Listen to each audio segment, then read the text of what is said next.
All right, there we go. Let's see here. That's two questions. We're on to number three. All right, sir, what do we got for number three?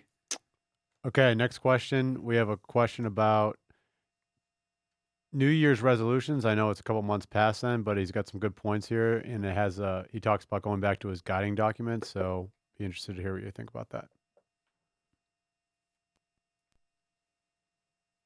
Hey, Cal, this is Matt. I'm a private wealth advisor in Texas.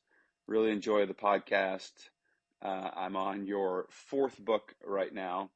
And I have a question. Given that it's the start of a new year, how would you recommend to someone who is, let's just say, relatively new to time block planning and to some of your ideas, how would you recommend that they go about tackling New Year's resolutions in conjunction with coming up with the guiding document for their personal life and also for their professional lives, and then how they would then work through goals related to the 4 or 5 C's, then distill those down into quarterly plans, and then how frequently should one be checking these kind of overarching guiding documents and annual plans so that they can feel like they are staying true to these overarching principles and goals, but being able to action them on a quarterly basis and then down into a weekly basis.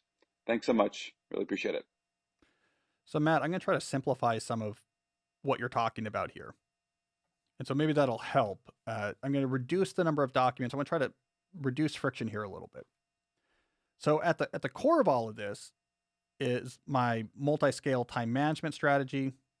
And again, for people who are new to my strategy, watch the time management core ideas video on my YouTube channel. So that's youtube.com/Cal Newport Media. Go to the core ideas playlist, play the video on time management, and I get into this in detail. But when I'm talking about my time management system, there's this one part where I say you should be doing multi-scale planning, which is daily, weekly, quarterly planning. So let's start with that. So each day, you time block plan your day. When you build that time block plan, you're referencing your weekly plan that you write at the front of each week, which helps you figure out what you should be doing that day.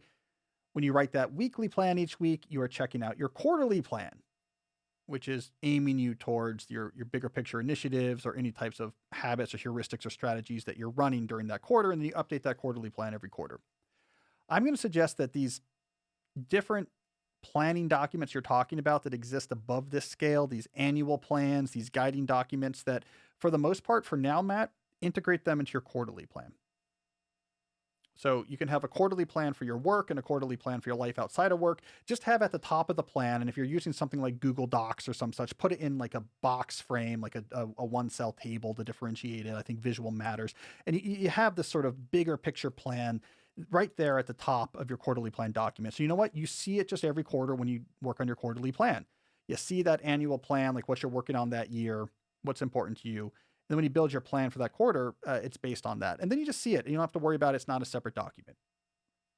So when it comes to something like New Year's resolutions, that's just going to go into naturally those bigger picture plans, that bigger picture annual picture. So you're just going to see that every single week when you build your weekly plan. And then when you update your quarterly plan every quarter, you might seriously rejigger that annual plan. That's how I would suggest to simplify things, Matt. So you just have those quarterly planning documents that influence weekly, influence daily. That's much simpler.